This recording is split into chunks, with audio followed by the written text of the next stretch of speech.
So we have question y is equals to 1 upon e power 2x. So what we can do, हम इसको ऊपर ले आएंगे तो ये हो जाएगा e पावर माइनस 2x, और जब हम डेरिवेटिव लेंगे तो इसका डेरिवेटिव आता है जनाब minus 2 e to the power minus 2x, and that can also be written as minus 2 upon e power 2x. Is that clear? Y is equals to minus 4 e power 6 plus x square. Okay, so what we have to do, जनाब derivative निकालना है हमें y का। Minus 4 constant है, copy होगा। Constant कभी भी किसी फंक्शन के साथ लिखा हुआ है तो एज इट इज कॉपी होगा, ठीक है। अगर अकेला लिखा हुआ है तो उसका डेरिवेटिव 0 आता है, और अगर किसी फंक्शन के साथ लिखा हुआ है तो वो एज इट इज कॉपी होगा। जनाब ई का आंसर एज इट इज आता है, और बराबर में इस पावर का डेरिवेटिव मैं मल्टीप्लाई करूंगा, ठीक है। जनाब 6 का डेरिवेटिव 0 आता है, और एक्स स्क्वायर का डेरिवेटिव क्या आता है, 2x आता है। ब्रैकेट में लिख लें इसको। तो जनाब अगर आप मल्टीप्लाई करना चाहें तो 4 2 ज़ा 8 हो जाएगा, तो ये हो जाएगा minus 8x e power 6 plus x square. Got it? समझ में आ गया ये question? Any problem in that? So we have another question, y is equals to e power 2x. Let me rewrite e power 2x upon e power 1 minus x square.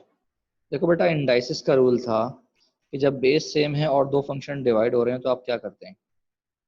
अगर मैं इसको ऊपर ले आऊँ तो पावर्स की जो साइन है वो चेंज हो जाएंगे, प्लस से माइनस हो जाएंगे, माइनस से प्लस हो जाएंगे। हो जाएगा e की power 2x minus 1 plus x square. ये बात समझ में आ गई?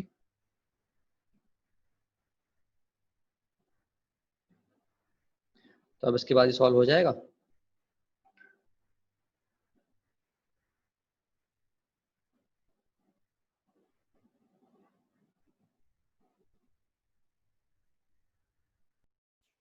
सो होगा क्या कि e का आंसर e आएगा, और बराबर में आएगा पावर का डेरिवेटिव। तो जनाब 2x का डेरिवेटिव 2 आएगा, 1 का 0 आएगा, और एक्स स्क्वायर का 2x आएगा। ये बात समझ में आ गई? तो अब इन को आप एज इट इज लिख लें भाई, e power 2x minus 1 plus x square. यहाँ पर आप 2 कॉमन निकाल लें, हो जाएगा 1 प्लस एक्स। तो जनाब अब इस 2 इंटू 1 प्लस एक्स को आप पहले लिख लें, e की पावर को आप बाद में लिख लें, कोई फर्क नहीं पड़ता। बात समझ में आ गई? क्लियर है जी?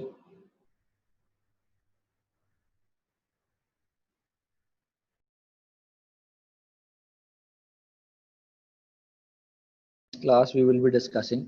अभी आपको और क्वेश्चंस करवाता हूँ मैं थोड़े से, और नेक्स्ट क्लास में जो है ना हम वो मिनिमम मैक्सिमम का सवाल भी करेंगे और पास्ट ईयर्स के भी सवालात करेंगे, ठीक है। So we have a question, y is equals to e power x plus 2 into e power x minus 1। कीजिए इसको अपने तरीके से, जो तरीका आपको समझ में आता है। So we have two methods to solve these questions. So first of all, what I will do a simple multiplication, that ex into ex will become ex whole square, and then it will multiply with this, it will become minus ex, and this will multiply with these two. So we will have plus 2ex and minus 2. So it will become e2x plus ex minus 2. Now you can easily solve it. ऐसा ही है? So we will have an answer, dy by dx. e2x answer will be 2e2x. ex remains the same, that is ex, and we have minus 2 derivative है -2 derivative is 0।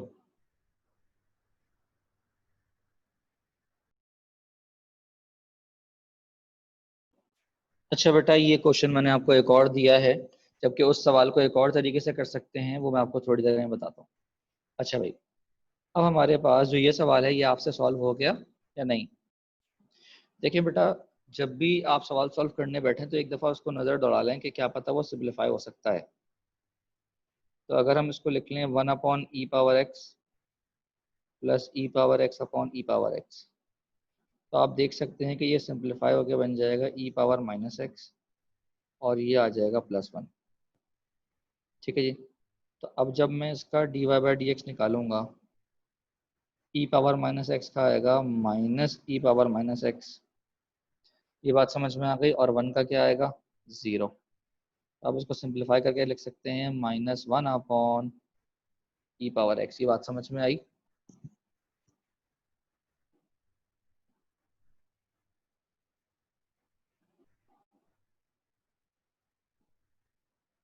तो indices के जो rules है ना, वो आपने याद रखने हैं।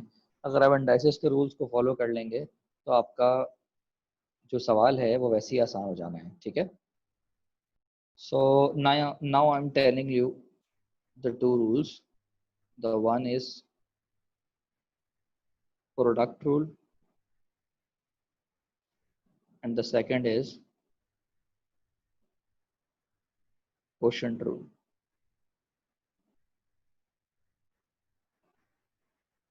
ये दोनों रूल कब अप्लाई होते हैं?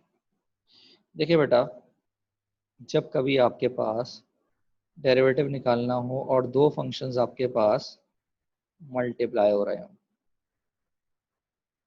तो आप लगाते हैं प्रोडक्ट रूल। और अगर आपके पास दो फंक्शंस आपस में डिवाइड हो रहे हों तो आप लगाते हैं क्वोशिएंट रूल। तो प्रोडक्ट रूल में जो पहला फंक्शन होता है उसको हम कंसिडर करते हैं u और दूसरे फंक्शन को हम कंसिडर करते हैं v। और इसी तरीके से क्वोशिएंट रूल में भी हम यही करते हैं कि पहले फंक्शन को u कंसिडर करते हैं और दूसरे फंक्शन को हम v कंसिडर करते हैं।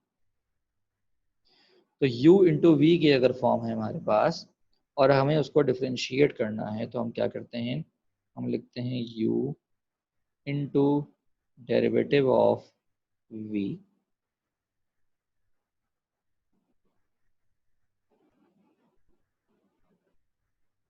हम लिखते हैं जनाब u into derivative of v plus v into derivative of u। और इसी तरीके से अगर डिवाइड का हमें करना हो तो हम इसको उल्टा कर देते हैं। हम इसको लिखते हैं जनाब v into derivative of u minus u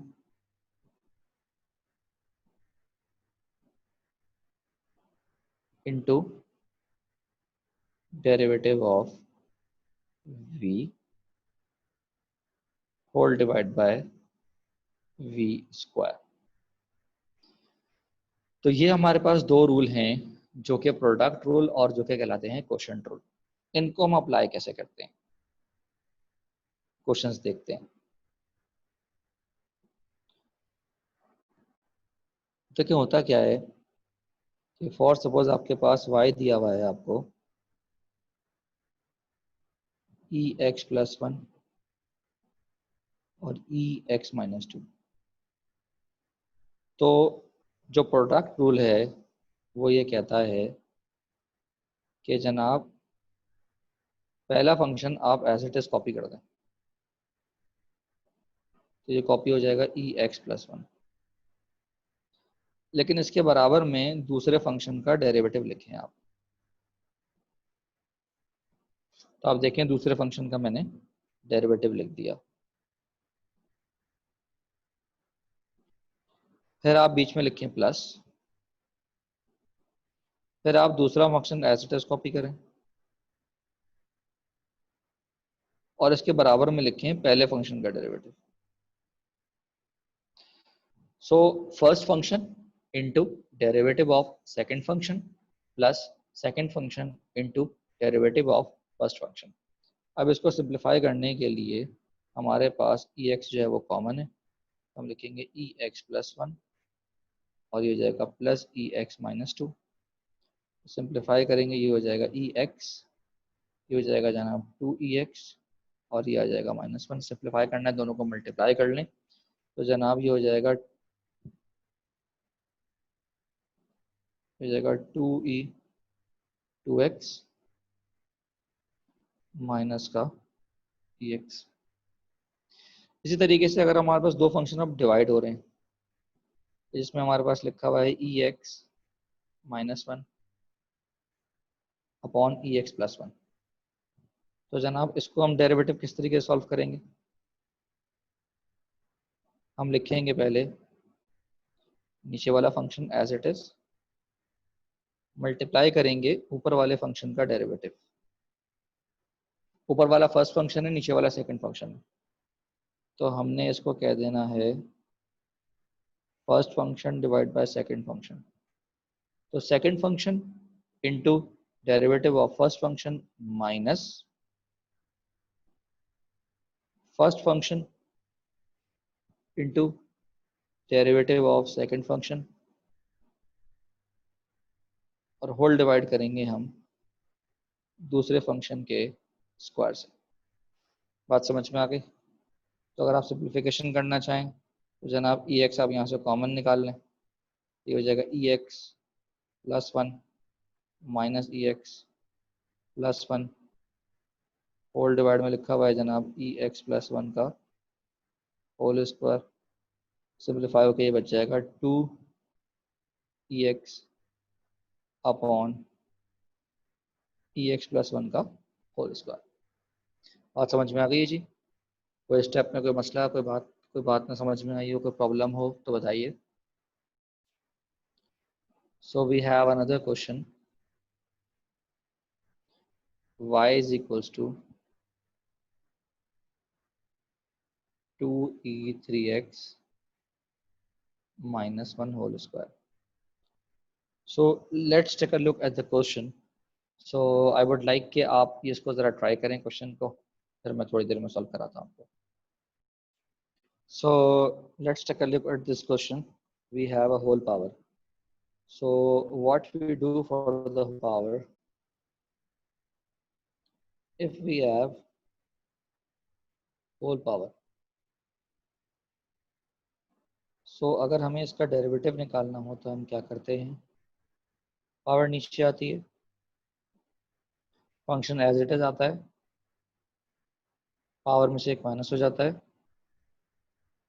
और बराबर में इसी का हम फर्दर डेरिवेटिव लेते हैं। ये बात समझ में आ गई?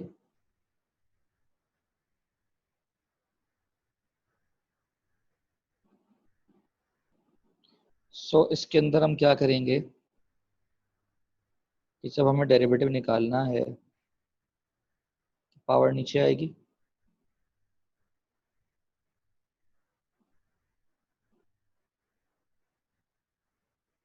पावर में से एक माइनस हो जाएगा और बराबर में हम फर्दर डेरिवेटिव लेंगे इसी का।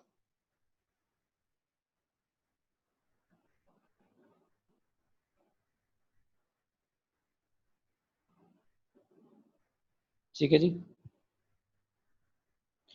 तो ये मल्टीप्लाई हो जाएगा, ये हो जाएगा 4e 3x माइनस 2 और जब इसका डेरिवेटिव लेंगे तो हो जाएगा 3e 3x माइनस 0। तो अगर आप सिंप्लीफाई करके लिखें तो ये हो जाएगा 4e 3x माइनस 2, हो जाएगा जनाब 6e 3x। सो मल्टीप्लाई करना है कर दें, नहीं करना ना करें, मर्जी आपकी। ये हो जाएगा जनाब 24e 6x minus 12e 3x। That's your answer. बात समझ में आ गई कि अगर होल पावर होगा तो कैसे सॉल्व होगा? So we have done enough for today. So we will be continuing the next topic in the next class, and I will be discussing the slope of tangent and maximum and minimum values that we have already discussed, that we had already discussed in AS syllabus. Okay. So is that okay for now? Okay. Take care. Allah Hafiz.